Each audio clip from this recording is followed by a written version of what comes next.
Tuesday night. Here we are on Dirt Sheet Radio talking NXT. CJ Carter flying solo tonight.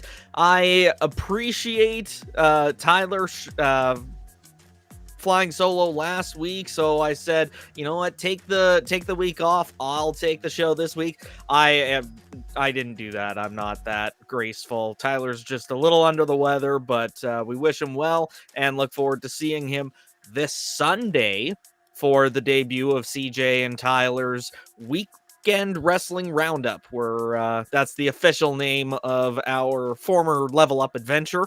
But we still got NXT to talk about tonight. And of course, we start with our main event segment, the press conference, the fifth press conference segment of the night, mind you. But this one was actually in the ring, and it was Julia and Roxanne Perez. They had a couple rows of press seating during this segment as well.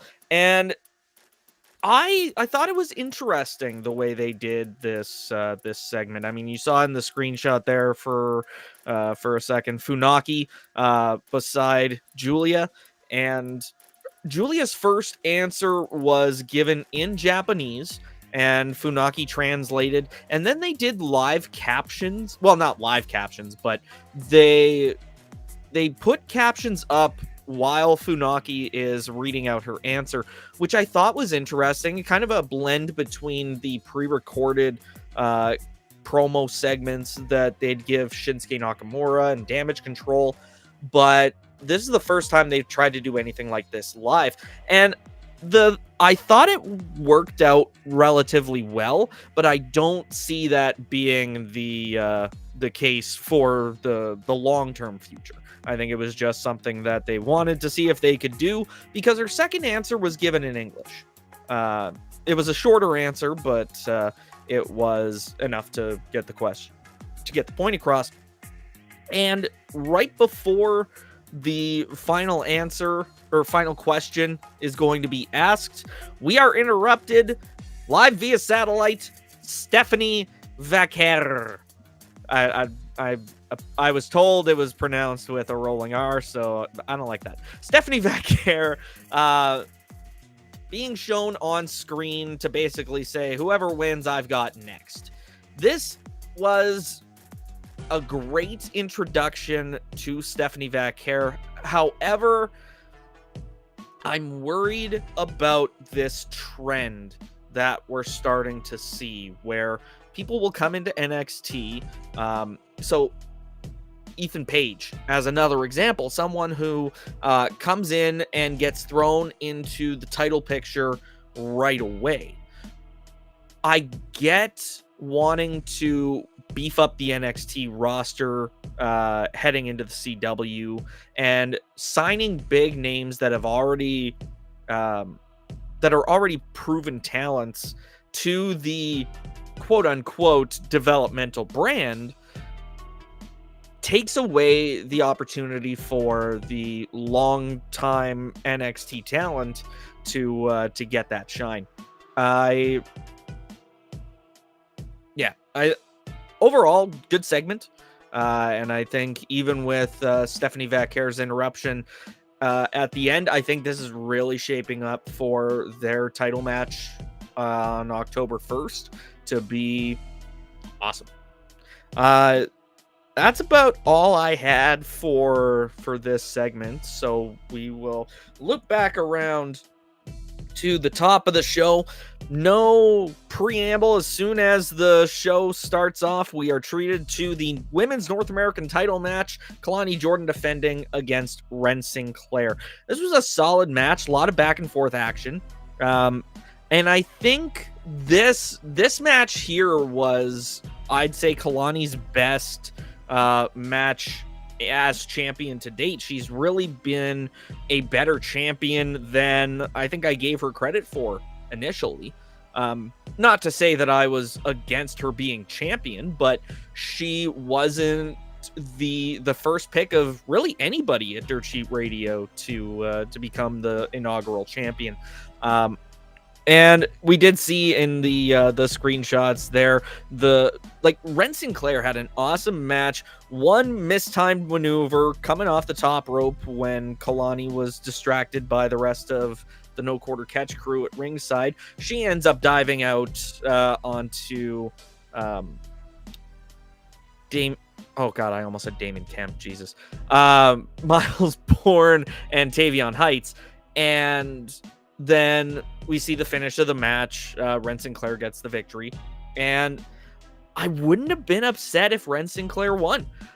She has been one of the most entertaining characters on the roster. The NQCC has been, I would say, elevated because of her inclusion in the group. I think it's definitely given it an extra little something to help get them over with the crowd even more. But Kalani Jordan lives on to defend another day. Next up, we had our first press conference segment of the night. NXT champion Ethan Page standing in front of a room full of reporters answering questions. We see this a lot throughout the night, as I alluded to earlier, but it was basically just standard question and answer period, like them getting softball questions. This very much presented like how WWE would like their actual PLE press conferences to go. This was so smooth. Nobody had any whack questions out of left field. It was a pretty straightforward segment. After that, we had CM Punk talking to Javon Evans in the locker room when he's interrupted by Trick Williams. Trick basically wants Punk's assurance that he's going to call it right down the middle, and Punk obliges. He says that however way this goes, the best man is going to have his hands raised. He's going to make sure that Ethan Page doesn't try any dirty, underhanded tactics to try and win. And but it feels like this was kind of a bit of a setup for trying to take some heat off Punk when he counts the pin for Ethan Page. I could be wrong, and oftentimes I am, but I think at the very least, they want to, again, try and take some of the heat off Punk, especially in Chicago. Like, if he's counting the 4 Ethan Page, that might be enough to kind of, well, not turn the crowd against him, but certainly if Drew McIntyre is looking to get a pop out of the Chicago crowd post-match attack, that might be it. But pretty straightforward segment. We go to the Grayson Waller effect. After this, they hosted Fraser and Axiom, which have officially been labeled Fraxium now. Both teams really just trying to push each other into breaking up, which really has been the story for both teams for a while now. Waller and Theory starting on SmackDown a few months ago. Axiom and Fraser, I think it was only in their last month or so that they've kind of been on the bubble. But another point that I thought was interesting in this segment, when they were going back and forth talking about teams that Fraser and Axiom have beaten, and then gone to break up. I don't know if that's kind of heralding a breakup for, like, if this is going to be the thing that actually splits A-Town Down Under up, or it could be the other way around. This might be the thing that splits Fraxium up. But it'll be interesting to see how this title match goes. The segment ends with Austin Theory getting his own doubts kind of voiced and being like, hey, why isn't this the Grayson Waller and Austin Theory effect? How come my face isn't on the posters? And that leads to Grayson Waller and his obvious distraction by cold cocking Nathan Fraser, and that pretty much ends the segment there.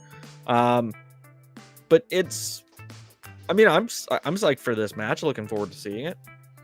After that, we had Metaphor in their lounge. This has been pre-recorded earlier in the night, and they had Lexis King coming into their space to talk about his match against Oro Menza later in the night, and it ends. It's essentially Lexis King being like, "You didn't have a good relationship with your dad, and I get that. So let's just have a good, clean fight." And they end up shaking hands, both in this segment and before their match. But it kind of added a little bit of a layer to King's character. I don't know if he's just trying to psych Oro Menza out and throw him off his game to try and win the match, but we saw the match, and of course we'll talk about it later. The women's roster was backstage. The focus on Carmen Petrovic and Brindley Reese, and Ashante the Adonis comes in with his rose and just continuing to be a weird incel, offering the rose to various women and just getting rebuffed. I don't like it. I'll say it week in, week out. I just don't. It's a bad vibe, especially with everything that the company went through with Vince. It just, not to say that it's the same thing, because it's not, but it's leaning into that territory and presenting it on television. I don't know, just doesn't sit well. But I mean, that's their choice to make. We know later on in the night that Brindley Reese and Carmen Petrovic have a tag team match, so we will talk about that later as well. After that, we had a hell of a tag team match between Hank and Tank and Gallows and Anderson. Solid match. I I say it every time they're on TV, but man, I just love Hank and Tank. Those guys are getting over so well, and a victory over Gallows and Anderson really makes them look good on paper. So hopefully they get a tag team title match later down the road. But we'll have to wait and see on that. What are the chances of the Motor City Machine Guns showing up after the tag title match in a couple weeks, challenging for the titles at Halloween Havoc? I would love to see that. I would love to. Well, I mean, I'm glad to see the Guns coming in at any capacity. I've been a huge fan, since 2005, 2006 TNA was where I started watching the TNA product, and they were one of my favorite tag teams, hands down. I think that if Fraser and Axiom retain, that match would just blow the roof off. So I'd be very excited to see. Do I think it's going to happen? Absolutely. There's no reason for them not to debut on the first episode on the CW. So I think I think very likely that's what's going to happen. If they do set up for Halloween Havoc, I would like them to have a little bit more of a build, because I think Halloween Havoc's on the 27th, so just less than 4 weeks to try and build it. The Guns' first title opportunity in NXT, I would like to see a little bit more build, but we'll take what we get, I guess. After that, we had the A-Town Down Under interrupting Javon Evans talking to Cedric Alexander about Evans' match against Randy Orton in a couple weeks on the CW.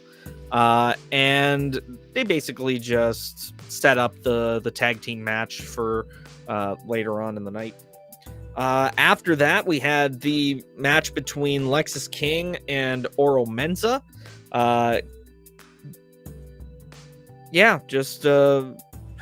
Man, I hate hosting. I hate flying solo. This sucks, man. uh, Lexis King and Oro Menza start the show off by shaking hands, kind of continuing on this professionalism track that Lexis King's been on tonight out of nowhere. And we actually see at the end of the match, King is pinning Oro and he puts his feet on the rope, but then takes his own feet off and says, no, I'm not going to win like that. Oro Menza turns around, does the exact same thing, puts his feet on the rope and gets the victory. So,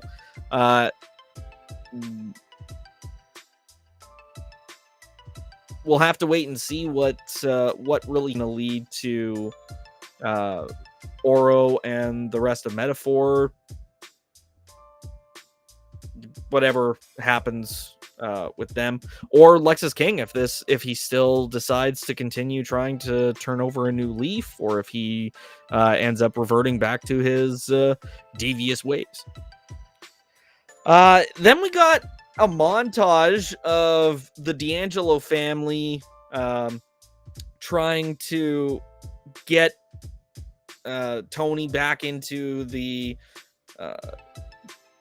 positive mindset as he prepares for his next title match against Obafemi, and good production value as far as the actual montage goes. It doesn't really do anything to get me excited for the match, though. Like, it doesn't do anything to get me more excited. Like, I'm already signed up, but I don't know, just feels unnecessary in a way. After that, we had Ridge Holland taking on Riley Osborne, and even before the bell starts, Osborne gets some offense in. It was a good match, a lot of heavy hitting offense from both guys. The finish was pretty genius. They had Riley Osborne flying off the top rope, and Holland went to get the knees up, and he managed to evade Ridge Holland's knees. He landed on his feet, but Ridge Holland still managed to hit his finisher and get the win. Post-match attack, both guys getting a lot more offense in. At one point, Ridge Holland picks up the barrier that got the part of the barrier that got knocked down earlier on in the night, and tried to hit Riley Osborne with it. They eventually got separated by referees and security. It feels like Andre Chase is going to be back next week. Whatever they end up doing, if Ridge Holland has a match or an appearance, I imagine Andre Chase will make his grand return. If not Chicago, then in St. Louis. But it's definitely one of those two. And then that's going to set up for their match at Halloween Havoc. We'll see if that ends up going that way. But more press conference after that with Obafemi answering a couple questions. Here's the part in the night where I was like, yeah, okay, some more press conference segments. Okay, whatever. I would not stay that calm for long. They had, you know what? I'm just going to cover the rest of them now so that I don't have to talk about them later. So we got segments from overall. We got conference segments from Ethan Page, Obafemi. We had another one with Fatal Influence.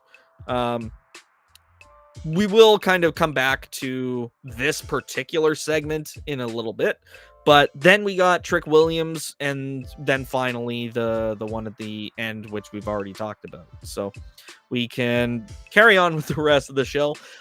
Before commercial, we see Wesley and Zachary Wentz getting mic'd up. They are set for an interview with Booker and Vic Joseph. But then we come back from commercial and we're treated to a pre-recorded segment that happened during the commercials of Wesley and Zachary Wentz just kind of going back and forth with each other. just trying to get one up over the other, and then Wes ended up invoking the name of Wentz's fiance, Gigi Dolan, and that led to a brawl.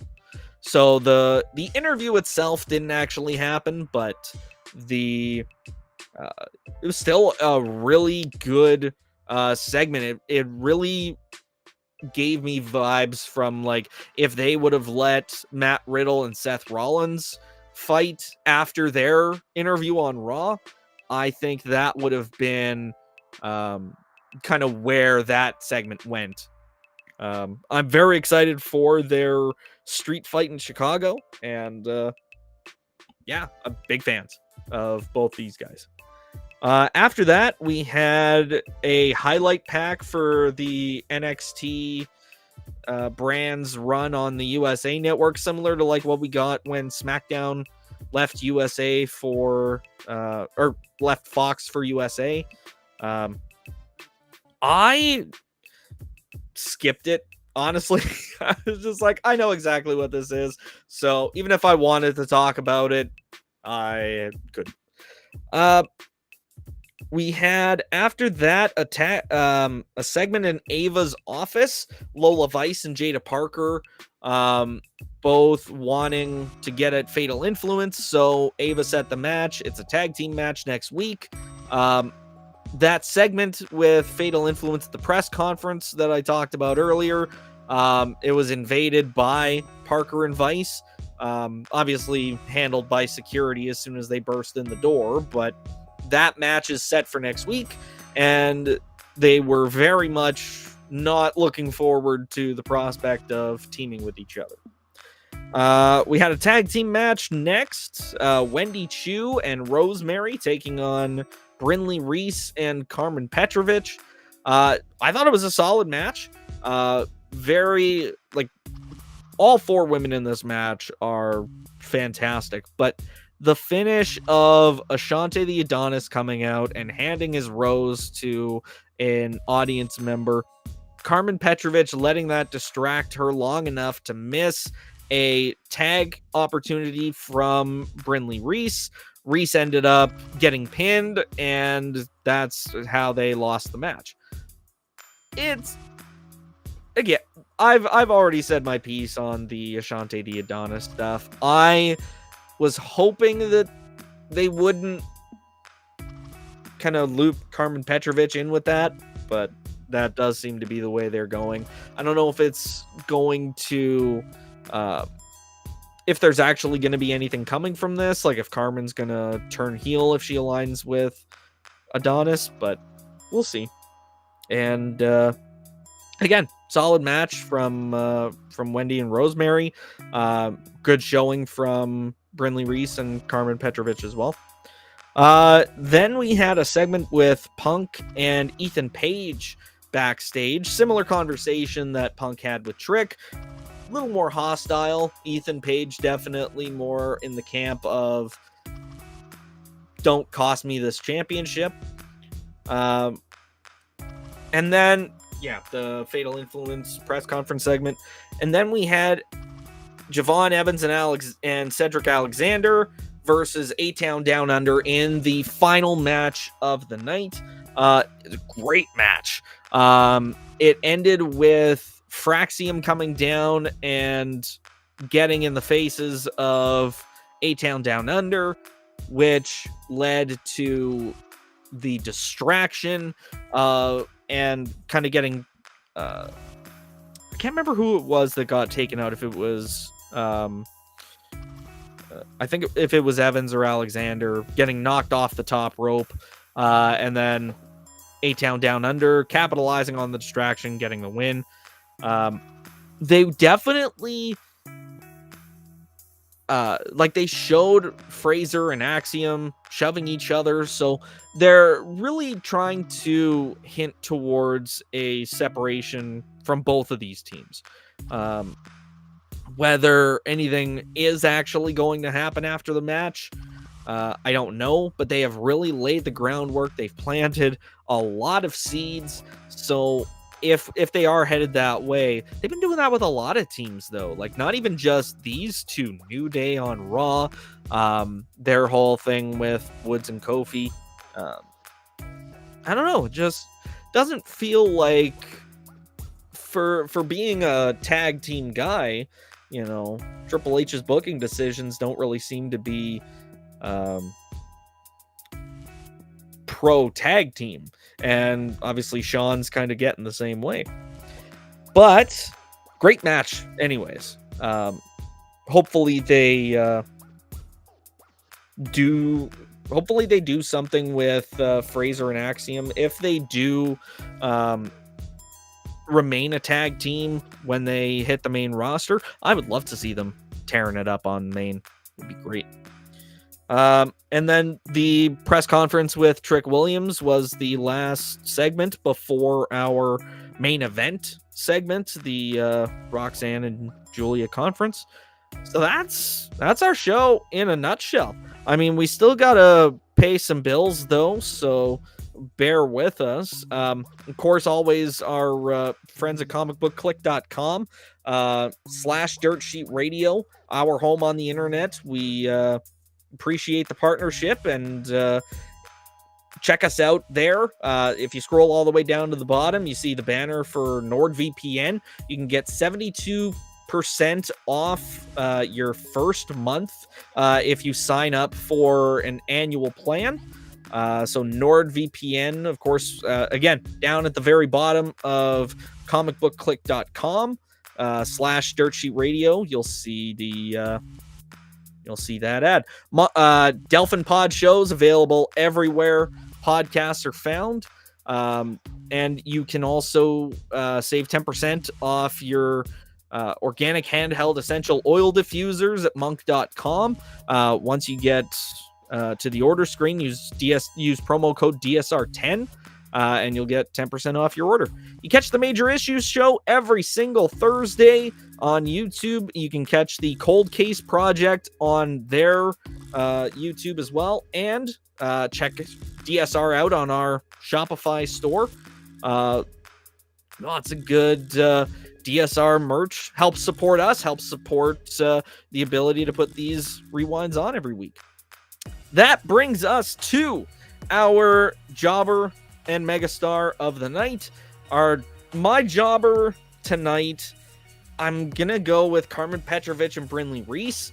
It was a really not great distraction finish. Like, I don't know, just if I would have liked the finish to go differently, I guess. I don't know. Sorry, I'm out of steam. So I would say they're my jobbers of the night. And my megastar of the night, I'm gonna give this one to Hank and Tank. It's a hell of a match. They're really doing well to establish themselves in the tag team division, and I think this was one of their best, if not their best showing since they've been on NXT proper. So yeah, just for the good vibes, they're my megastars of the night. That brings us to the end of our rewind for the night. Of course, this isn't the only show we do on DSR. We've got streams damn near every single week. We got Raw on Mondays. We've got NXT on Tuesdays. Wednesday nights, we've got Dynamite. Thursdays is Impact. And of course, on Friday night, SmackDown. Shitty logo and all. We've got the flagship show, the DSR podcast, on the early mornings of Thursday morning. And then on weekends, we have our CJ and Tyler's former Level Up adventure. On Sundays, we have our rebrand coming up, hopefully this Sunday. And of course, the 3NT podcast also taking place on Sundays. Love these guys. Shout out to all three of them. The work that they do is phenomenal. And that's pretty much it. We love doing this, and it's always a good time. Hopefully we have the full crew back next week here on the NXT Rewind. But thank you for tuning in at least tonight. And NXT on USA is now done. It's USA on the CW, or NXT on the CW.